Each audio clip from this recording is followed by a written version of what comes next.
Good morning, magandang umaga sa ating lahat at magandang pagpapalang araw na binigay ng Diyos sa bawat isa sa atin sa umagang ito.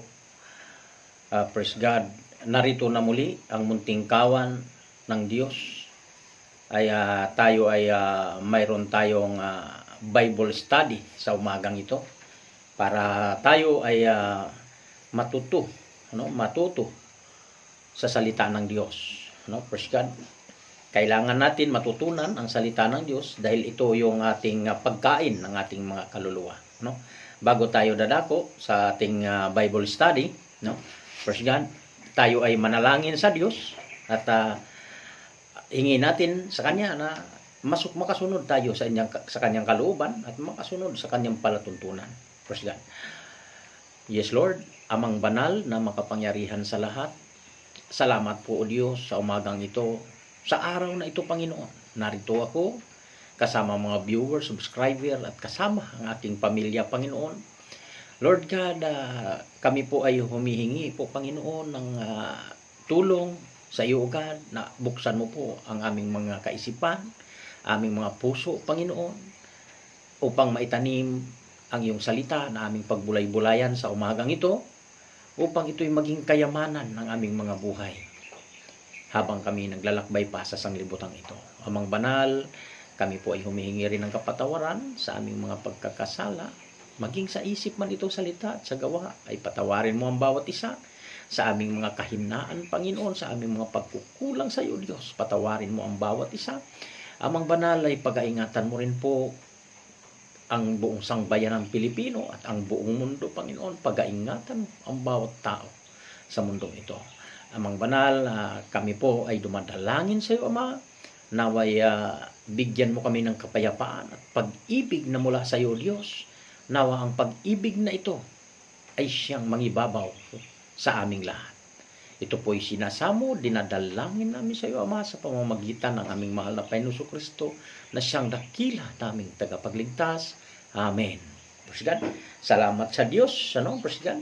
At tayo ay tatalakay sa ating Bible study, At ito ay mayroong caption o kay pamagat na pundasyon ng ating pananampalataya. Di ba? Pag sinabing pundasyon, mayroon katulad ng isang bahay, Ito ay ihambing ko lang mo naman, ihambing. Si Apostol Pablo nga yung nagsasalita din, hinahambing din niya ang mga salita tungkol sa anumang mga bagay para tayo mabuksan ng ating kaisipan, Ito ihinambing ko lang sa isang bahay. Sabi nga lang ating pamagat, pundasyon ng ating pananampalataya. Paano ba ang pundasyon ng pananampalataya? Ito ihinambing ko sa isang bahay. Kapag ang isang bahay ay walang pundasyon, ay madali itong magiba, Bagyo lang gibana, kaunting lindol lang gibana. So, kailangan ang pundasyon natin ay kailangan matibay, Paano maging matibay ang isang pundasyon ng isang bahay? So, kailangan kumpleto. Class A ang gagawin nating materyales. So, sa pananampalataya naman natin sa Diyos, kailangan din natin gawin isang Class A din ating pananampalataya. Hindi yung gawin natin Class A, Class B, Class C na lang ang ating pananampalataya. So, kailangan natin i-Class E yung ating pananampalataya sa Diyos. Yun ang number 1 natin. Pundasyon natin sa ating pananampalataya. Kaya sabi nga niya dito, ano ang unang gagawin para magkaroon tayo ng pundasyon sa ating mga sarili, Sabi nga dito sa ating babasahin, sa Matthew, sabi nga dito sa ating babasahin,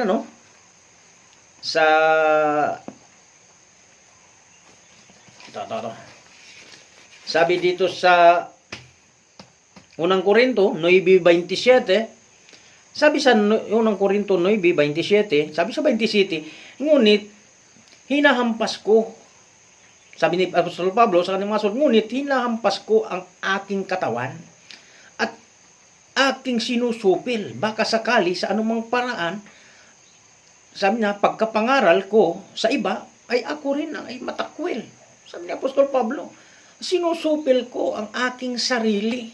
Sabi, pag sinabing sinusupil, talagang kanyang hinihigpitan, kanyang pinagbabawalan yung kanyang sarili, na baka makagawa siya ng anumang pagkakamali niya sa harapan ng Diyos. No? Yan ang sabi ni Apostol Pablo sa kanyang mga sulat. Kaya nga sabi niya, sinusupil ko ang aking sarili, baka pagkapangaral ko, ako rin ay matakwil sa harapan ng Diyos. No? Di ba? Napakaliwanag, no? So, kailangan natin, unang gagawin sa pundasyon ng ating pananampalataya, unang gagawin natin, supilin muna natin ang ating sarili. Paano masupil? Bakit? Ano ba ang dapat supilin ng ating mga sarili? Ang ating sarili ay may mga sangkap. No? Mata, kamay, may sangkap. Bunganga, may isang sangkap. Ilong, tainga, sangkap yan ng isang katawan natin. No? So, anong sabi ni Apostol Pablo doon sa Roma 6:19, no? Balikan natin sa Roma 6:19. Anong sabi doon sa 6:19?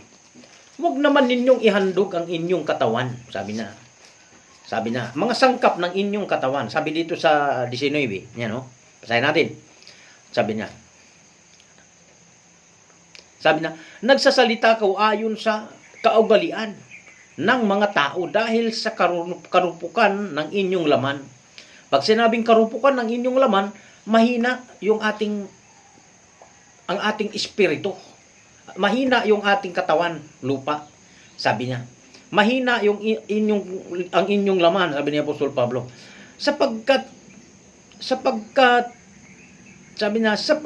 kung paano inyong inihandog ang inyong mga sangkap ng katawan na pinakaalipin ng karumihan at ng lalo at kasamaan. Gayon din, ihandog ngayon ninyo ang inyong katuwiran at ikababanal. Di ba? Pag sabi niya sa kanyang sulat, nasa 19, inihandog ninyo ang inyong mga sangkap doon lang sa karumihan. Huwag ninyong ihandog doon daw sa mga karumihan. Ibig sabihin, pagkakasala. Huwag na ihandog yung ating katawan doon sa pagpakakasala. Di ba? Doon natin na ilubog sa pagpakakasala. No? Sabi na, pagkus ihandog ninyo ang inyong mga sangkap sa katuwiran na, sa harapan ng Diyos. Di ba? Napakaliwanag.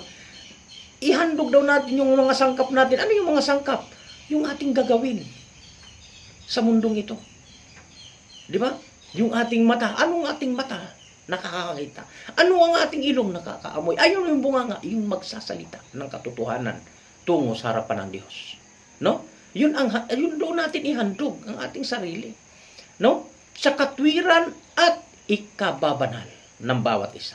Yun ang dapat gawin. Yun ang pundasyon ng pananampalataya. No? Kasi ang pananampalataya, kasi hindi lang basta pananampalataya, yung paniniwala mo lang.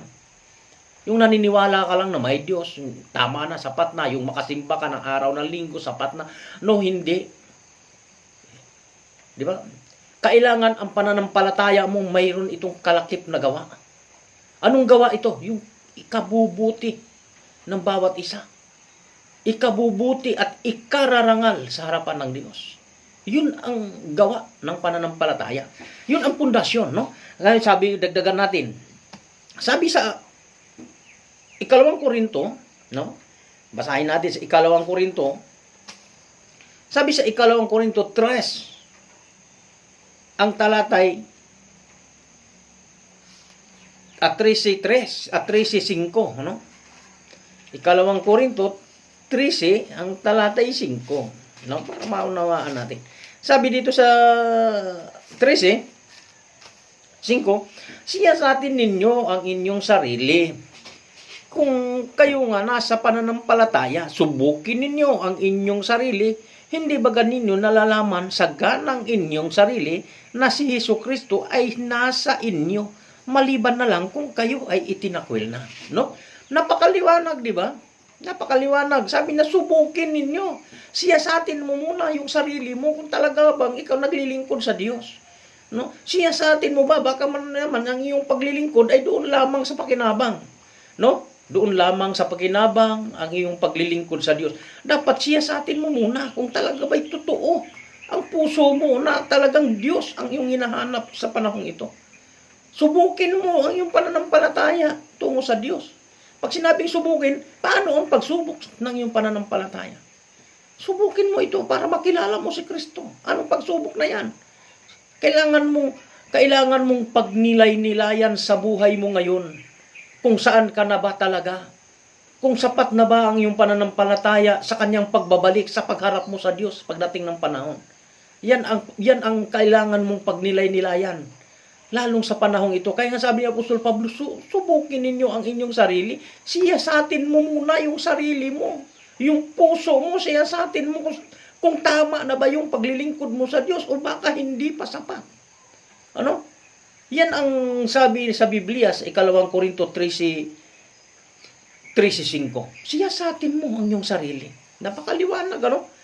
Siyasatin ng bawat tao ang kanyang sarili kung talaga siya ay sa Diyos. No? Praise God.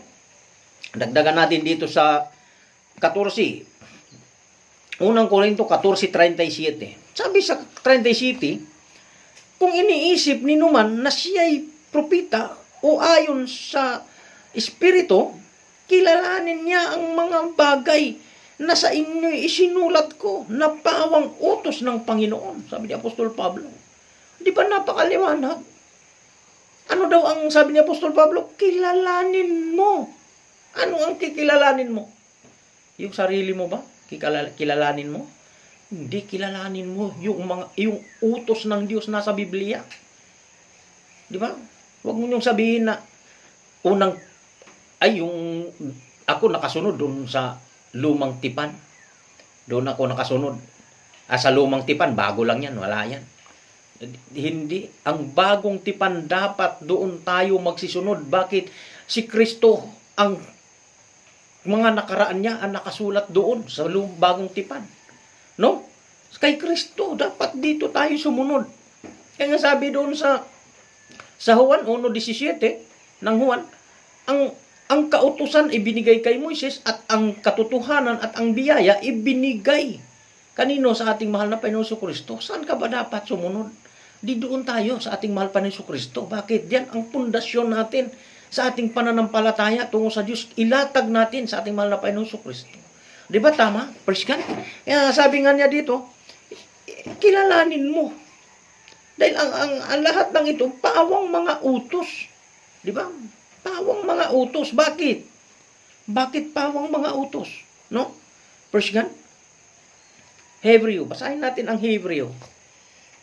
Hebreo. Sabi sa Hebreo, ang talatay 11 hanggang 12, no? Sabi dito, sa 11, at ninanasa namin na ang bawat isa sa inyo ay magpakita din gayong ding sikap sa ikalulubos ng pag-asa hanggang sa katapusan, na huwag kayong mga tamad, kundi mga tagatulad kayo sa mga nasa pamamagitan ng pananampalataya at ng pagtitiis ay magsipagmana ng mga pangako. Di ba? Napakaliwanag, no? Praise God. Huwag daw tayong mga tamad, sabi ni Apostol Pablo. Sabi niya, magpapakita kayo ng ganun ding pagsisikap. Ano yung pagsisikap? Pagsikapan natin yung ating kaligtasan sa panahong ito. Huwag tayong maging kampante sa ating sarili na sapat na ang ating pagkakilala sa Diyos. Huwag nating i-fix yung ating pananampalataya doon lamang sa pagkakilala natin na yun. Kundi bagkus siyasatin natin ating sarili. Sorry. Di ba? Siyasatin natin ang ating sarili kung saan, hanggang saan na ba talaga? Kung sapat na ba? Sino ba si Kristo? Ano ba si Kristo sa buhay natin? Sabi nga niya, yamang banal sa inyo, tumamog magpakabanal kayo sa lahat ng paraan ng inyong pamumuhay. Di ba? Pag sinabing banal, walang kapintasan sa harapan ng Diyos pagdating ng panahon. Di ba? Kaya habang ikay may malakas ka pa, may buhay ka pa ngayon, gawin mo na yung pagpakabanal mo sa harapan ng Diyos. Di ba, praise God? Ano yung pagpakabanal? Alisin mo lahat ng yung nasa iyo ngayon. Sa buhay mo ngayon, alisin mo lahat yan. Di ba, praise God? Bakit? Dahil sabi nga sa Biblia, no? Ito'y atin lang, di lang natin muna banggitin yung verse. Sabi nga niya doon, makipot ang pintuan patungo sa buhay na walang hanggan, ngunit malapad ang daan papunta sa kapahamakan. Bakit makipot? Kasi pag sinabing makipot, mahirap pasukan. Bakit mahirap? Kasi dito kay Kristo Jesus na maraming bawal. Na ang laman ay dapat maging malinis. Ang ating buhay dapat maging malinis. Doon tayo dadaan patungo kay Kristo. Bakit? Maraming bawal kasi kay Kristo eh. Di ba? Dito kasi sa malapad na daan, na papunta sa kapamakan, lahat doon magagawa mo sa buhay mo. Yan ang sinusunod ng tao ngayon sa panahon ito. Di ba? Pag kay Kristo kasi nandun ang bawal. Bawal makikiapi, bawal magnakaw, bawal pumatay, bawal maglasing. Nandun nakasulat lahat yan sa Biblia. Bawal kung ano-anong mga kahilayan, bisyo. Yun ang kay Kristo. Dito naman, sa papuntang kamakan, lahat nandun ng kalayawan. Di ba? Kalayawan ang laman, kaya malapad ang daan, papunta talaga sa kapamakan. Bakit mapapahamak ka? Mapapahamak ka doon sa iyong mga ginagawa sa buhay mo. Pero kung kay Kristo ka, susunod, ang pangako ng Diyos, buhay na walang hanggan. Di ba? Napakaliwanag, President. Kaya nga, President, sabi nga niyan ni Apostol Pablo sa 12, na huwag kayong mga tamad. Pag sinabi ko mga tamad, kailangan maging masipag ka. Lalong-lalo na sa kapanahonang ito, malapit na ang kanyang pagbabalik. Di ba? Kaya nga pinasisiyasat yung puso mo. Dahil yan ang unang pundasyon sa pananampalataya mo sa Diyos. Dahil hindi lamang sabihin mo, nakilala mo lang siya sa araw ng linggo. Nakilala mo lang siya pagdating ng araw ng linggo. Di ba? Hindi. Dapat kilalanin mo siya habang may hininga ka pa. Paano mo siya makikilala? Dito, sa aklat na ito. Dito mo siya makikilala. Dito siya mangungusap sa iyo kung siya'y maunawaan mo. No? Persigan? Kaya sabi nga niya dito, dagdagan natin sa Roma. Balikan natin ang Roma. Roma 5, 2 hanggang 5. No? Persigan? Sabi sa Roma 5, ang talatay 2 hanggang 5. Sabi sa Roma 5, 2. Na sa pamamagitan din naman niya ay magkaroon tayo ng ating pagpasok sa pamamagitan ng pananampalataya sa Kanya. Napakaliwanag. Di ba? Sa pamamagitan niya, sabi na, magagalak tayo sa pag-asa ng kalwalatian ng Diyos. Di ba? Sabi sa 3, at hindi lamang gayon, kundi naman ay magagalak tayo sa ating mga kapigatian, ay gumagawa ng katiyagaan. Di ba?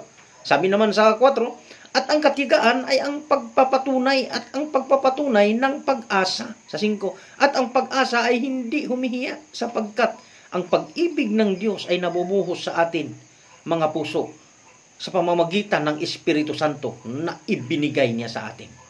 Di ba? Praise God. Binigyan tayo ng Espiritu. Ano yung Espiritu? Yung hininga natin. Yun ang ibinigay sa atin ng Diyos. So kung ibinigay niya ito sa atin, di ba? Dapat natin pangalagaan. No? Kapag ibinigay niya sa atin, kailangan natin pangalagaan ang buhay natin ito. Hindi yung ilugmok natin sa anumang kapamaraanan ng pagkakasala sa mundong ito. Di ba, praise God? Kaya nga, praise God, ang pananampalataya, sabi nga sa Santiago 2:17, ang pananampalataya na walang kalakip na gawa ay patay sa kanyang sarili. Napakaliwanag. Ang pananampalataya na walang kalakip na gawa ay patay sa kanyang sarili. So, kailangan mayroon kang gagawin. Anong gagawin mo? Subukin mo yung sarili mo. Siyasatin mo yung sarili mo. Kung talaga ba ikaw'y totoong naglilingkod sa Diyos sa kapanahon ng ito. Di ba, praise God? So, kailangan nating subukin. Bakit? May ipinangako ang Diyos para sa iyo at sa akin. Ano yung ipinangako ng Diyos? Buhay na walang hanggan na hindi nagsisinungaling. Yan ang reward sa atin. Kung tayo ay makasunod sa kanyang mga palatuntunan, sabi ni Apostol Pablo sa kanyang mga sulat. Sabi ni Apostol Pablo, kilalanin ninyo ang mga isinulat ko sa inyo ay pawang utos ng Panginoon. So kilalanin natin, no? Praise God, hindi lamang ang pagkakilala natin sa ano-anong kapamaraanan, kundi bagkus kilalanin siya natin ng lubusan. Praise God, no? Kaya nga sabi niya dito sa ating binasan, sa 5, sabi niya, Ang pag-asa ay hindi humiya, kundi nabubuhos sa ating ang mga puso sa pamamagitan ng Espiritu Santo na ibinigay niya sa atin. Di ba? Ihalimbawa ko lang. Mayroong isang kaibigan na nagbigay sa iyo ng isang mahalagang gamit. Ihalimbawa ko lang. Isang kaibigan nagbigay sa inyo ng isang mahalagang gamit. Ibinta mo ba ito? Isanla mo ba ito? O pabayaan mo lang? So kapag ibinigay sa iyo, para sa akin, kung mayroon ang isang kaibigan ibinigay sa akin isang mahalagang gamit, ipangalagaan ko ito. Bakit? Pangalagaan ko ito. Ayusin ko ito. Dahil napakahalaga sa akin kasi regalo yan sa buhay ko ng aking kaibigan. No? Ganun din yung ibinigay sa atin ng Diyos. Dapat yung ibinigay ng Diyos ng buhay niya sa atin, dapat pangalagaan din natin ito. Na para sa kanyang pagbabalik, ay makita tayo na banal sa harapan niya. Di ba, praise God? Yan ang dapat nating gawin sa mundong ito. No, praise God? Huwag nating pabayaan yung ating paglilingkod sa Diyos. Di ba? Huwag nating pabayaan ang ating pagkakilala. Tuldo nakakilala na tayo, bagkus kulang lamang. Kailangan lang natin buksan yung ating kaisipan para tayo makasunod sa harapan ng Diyos pagdating ng panahon. No? Di ba, praise God? Kaya nga ang iba, mga nagsasabi, ay malayo pa ang magbabalik ng ating Panginoong Kristo. No, hindi. Kaya nga sabi niya sa kanyang mga sulat, ang 100,000 araw sa tao, isang araw lang ito sa Diyos. Napakadali lang sa Diyos pala. Ang 100,000 araw sa tao, isang araw lang sa Diyos. Napakadali lang. So kaya huwag na tayong magkampante sa buhay natin. So kailangan blagyan natin ng pundasyon yung ating pananampalataya sa Diyos. Di ba, praise God? Kaya ano sabi doon sa Roma, no? Sa Roma 10, ang talatay 9, 11. Sabi sa 9, sapagkat kung ipinapahayag mo sa iyong bibig na si Jesus ang Panginoon, sumampalataya ka sa iyong puso na binuhay siya na magmuli ng Diyos sa mga patay, ay maliligtas ka. Di ba? Napakariwanag. Sa 10, sapagkat ang tao ay nanampalataya ng puso sa ikatutuwid at ginagawa sa pamamagitan ng bibig ang nagpapahayag sa ikaliligtas. Sapagkat sinasabi ng kasulatan, ang lahat sa kanya sumampalataya ay hindi mapapahiya. Napakaliwanag, ginagawa. Sabi sa Biblia, kailangan gagawin mo yung pananampalataya mo.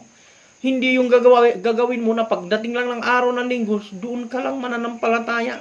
So hindi, gagawin mo yan habang oras-oras habang buhay ka pa sa mundong ito. Gagawin mo yan. Gagawin mo para sa ikatutuwid, para sa kaimabuti, para sa ikararangal sa harapan ng Diyos pagdating ng panahon. Di ba, praise God? Gagawin. Kaya sabi sa 2:17 ng Santiago, ang pananampalataya na walang kalakip na gawa ay patay sa kanyang sarili. Pag sinabing patay, wala itong silbi, di ba? Na pananampalataya kung hindi mo gagawin. Pag sinabing walang silbi, pag sinabing patay,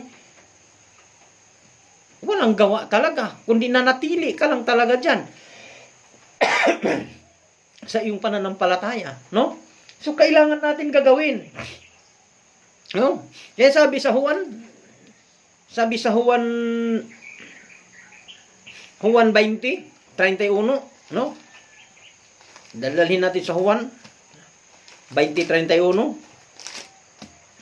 Sabi sa Juan 20:31, ngunit ang mga ito ay nangangasulat upang kayo magsisampalataya na si Jesus ay ang Kristo, ang anak ng Diyos, at sa inyo'y sumampalataya ay magkaroon kayo ng buhay sa kanyang pangalan.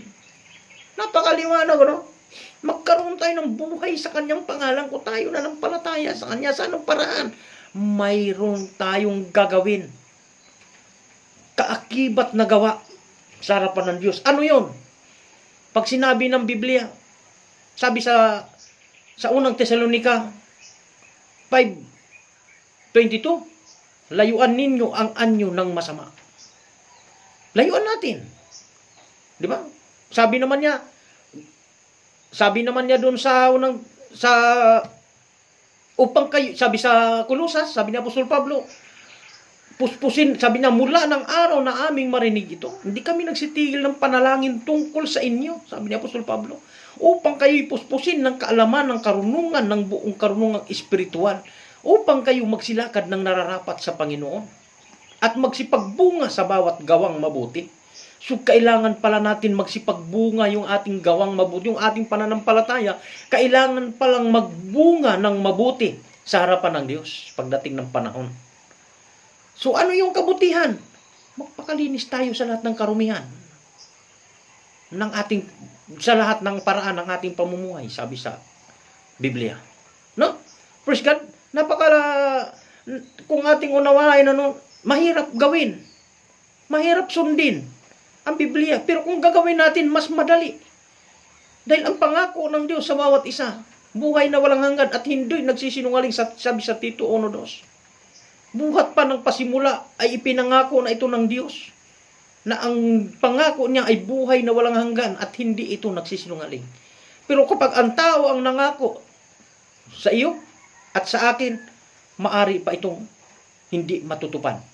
Ngunit bagkus pag ang Diyos ang nangako sa iyo at sa akin, 100% matutupad ito sa buhay mo. Pag ito'y gagawin mo ang lahat na sinasabi sa Biblia. Di ba, Priscan? Pag sinabing magpakabanal ka sa lahat ng paraan ng iyong pamumuhay, magpakabanal ka. Gawin mo. Dahil yan ang pundasyon mo ng iyong pananampalataya. Para pagdating niya, matagpuan ka ng malinis at walang dungis sa kanyang harapan, sa kanyang pagbabalik. Di ba, praise God? Kaya nga sabi doon sa huling talata nating babasahin, sa Apokalipsis, no? Sabi sa Apokalipsis 3, no?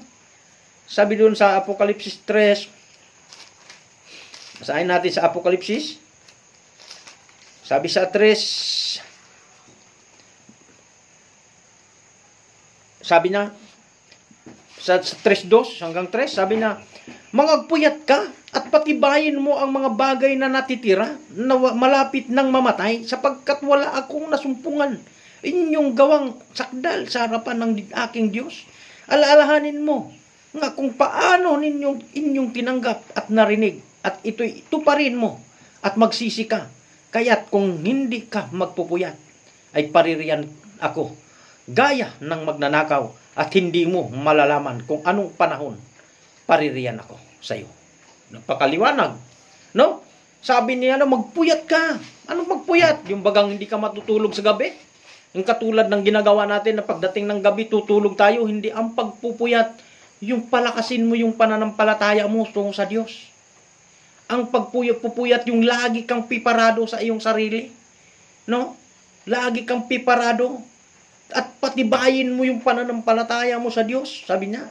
Dahil, sabi niya, may natitirang malapit ng mamatay. Pag sinabing malapit na mamatay, pawala na yung pananampalataya. Kaunti lang kasi yung pananampalataya mo. So, kaunting kimbot lang, patay na, wala na, pagkakasala na agad. Ang kahantungan. Kasi ang patay kasi sa Biblia, ipagkakasala sa harapan ng Diyos. Hindi ito patay sa physical. No? Kaya sabi niya, mayroon akong natitira sa malapit ng mamatay, sabi niya. Alaalahanin mo, kung paano ninyo tinanggap narinig, tuparin mo. At magsisi ka. Itong pagsisi kasi, marami rin nagkaroon ng kamalian kasing ito eh. Ang pagsisisi kasi, hindi yung pagsisisi na agad takbo ka agad sa isang sulok, Panginoon, patawarin mo ako. Yun agad ang tumbok agad ng ating pagsisisi. No, hindi. Ang pagsisisi kasi mayroon din ito kaakibat na gawa para ikay patawarin ng Diyos. No? Ano itong kaakibat na gawa, itong pagsisising ito? Ang pagsisisi kasi, ang kaakibat na gawang ito, yung hindi ka nagagawa pa ng anumang karumihan, hindi ka nagagawa ng anumang pagkakasala mo sa harapan ng Diyos, yun ang pagsisisi. Di ba? Yun ang pagsisisi. Magsisi ka, Panginoon, patawarin mo ako. Hindi ko nagagawin lahat itong mga ginagawa ko sa harapan mo. Di ba? Yun ang pagsisisi. Kailangan gawin mo yan. Pag ikaw ay nagsisi ng taos puso, gawin mo yan. Na pagsisisi na yan. Huwag ka na bumalik sa pagkakasala. Dahil sabi nga sa Biblia, yamang banal sa inyong tumawag, magpakabanal kayo sa lahat ng paraan ng inyong pamumuhay. Unang Pedro yan, unang Pedro 1:15. Diba? Magpakabanal daw tayo sa lahat ng pamumuhay. Sabi niya, kung hindi ka rin magsisi, paririyan ako sa iyo, kung hindi ka magpupuyat. Kung hindi mo na pala kasi, hindi, papariyan ako sa iyo at hindi mo malalaman kung anong araw, kung anong oras, siya paririyan sa iyo. Bakit siya paririyan? Bakit? Di ba, praise God? Maraming ibig sabihin kasing ito eh. Di ba? Maraming ibig sabihin ito. Sabi ng panahon, di mo alam, paririyan ako sa iyo. Ano ito? Una, baka mamaya ang Diyos nakikita ang yung lahat ng gawa ng tao sa mundong ito. Di ba? Pag nakikita ng Diyos, hindi yan nalilingid sa Kanya kasi pati buhok niya nakikita niya sa iyo. Pati puso niya, natataho niya lahat yun. Kaya hindi mo po pwedeng hindi mo sabihin wala kang kasalanan. Kasi nakikita ng Diyos ang bawat gawa nasa ilalim ng lupa. Bawat gawa ng tao sa mundong ito. Di ba, praise God? Kaya ang pagsisisi natin, kailangan gagawin natin. Ang pagsisisi na yan, hindi lamang yan pupunta ka lang sa isang sulok pagkatapos mong umiyak. Magsisi, wala na. Ito, gagawa ka na uli ng anumang kapamaraanan, kung anumang karumihan sa buhay mo. No, hindi ang pagsisisi gawin mo, dapat. Pag sinabi ng Diyos, huwag kang magnakaw, huwag mong gagawin. Pag sinabi ng Diyos, alayuan mo ang anyo ng masama, layuan mo yan. Yun ang tunay na pagsisisi. Pag sinabing baguhin mo yung pag-iisip mo, baguhin mo. Yun ang tunay na pagsisisi. Alisin mo lahat yun para makita ng Diyos sa buhay mo na talagang totoo ka, naglilingkod sa Kanya. Kaya nga ang iba, sa tagal nang naglilingkod sa Diyos, no? Hanggang ngayon, hindi pa rin binibigay ng Diyos ang kapayapaan sa buhay nila. Bakit? Kasi nakikita kasi ng Diyos ang pamumuhay ng bawat tao sa mundong ito. Di ba, Prisca? Nakikita kasi ng Diyos ang puso ng tao kung siya ba'y talagang tapat na naglilingkod sa Kanya pagdating ng panahon. No, Prisca? Kaya nga salamat sa Diyos sa umagang ito, Prisca, na ang pundasyon ng pananampalataya sa ating Bible study naway magustuhan, no? Naway matuklasan ng bawat Pilipino, na bawat tao sa mundong ito, nawa ang salita ng Diyos, yan ang tunay na kailangan nating tangkilikin sa kapanahonang ito. No, praise God? Kaya salamat sa Panginoon sa ating Bible study, praise God. Sana nawa ang Diyos ay magbukas sa ating mga kaisipan, sa ating mga puso't isipan, praise God, upang tayo ay matagpuan niya ng malinis sa Kanyang harapan, sa Kanyang pagbabalik. Praise God. God bless. Ang salamat sa Diyos, ang pag-ibig at ang kapayapaan ay mangibabaw sa bawat isa sa ating Pilipino at sa buong mundo. Praise God. Tayo'y manalangin. Dadako tayo sa isang closing prayer para ang Diyos ay samahan niya tayo kahit man saan tayo naroon sa apat ng sulok sa sanglibutan ito. Praise God. Amang banal na makapangyarihan sa lahat, kami po ay nagpapasalamat sa iyong banal na salita namin ng pagbulay-bulayan sa umagang ito. Lord God, tulungan mo po ito, Panginoon, na maitanim sa aming puso't isipan upang ito'y maging gabay namin sa aming paglalakbay na ito tungo sa iyong ipinangakong buhay na walang hanggang, Ama. Ama, pagtibayin mo po ang aming mga puso't isipan at alisin mo po kung anumang hadlang ng gawa ng kaaway ng aming paglilingkod sa iyo, Panginoon. Lord God, i-guide mo kami sa kabanalan, sa aming buhay, patungo, Panginoon, sa iyong kaharian. Amang banal, naway alisin mo po, Panginoon, anumang pagkakasala na nasa amin, Panginoon. Amang banal, ikaw po ang manguna sa amin sa araw-araw naming pamumuhay. At pag-aingatan mo rin po ang bawat isa, Panginoon, lalo na sa pandemic na ito, Panginoon. Pag-aingatan mo ang bawat Pilipino at ang buong mundo, God. Amang banal, salamat po, Diyos. Ito po'y sinasamo, dinadalangin namin sa iyo, Ama, sa pamamagitan ng aming mahal na Panginoon Kristo na siyang aming dakila at tagapagligtas. Amen. Praise God, purihin ng Diyos. Salamat sa Diyos sa ating lahat. At ang Munting Kawan ay hindi nagsasawang magkaroon ng Bible study dito sa YouTube channel upang tayo ay mga mabuksan ng ating puso't isipan na tayo magsitalima sa Diyos tungo sa kanyang ipinangako buhay na walang hanggan. Salamat sa Panginoon. God bless. Ang pag-ibig at kapayapaan mangibabaw sa bawat isa. God bless you all. Salamat.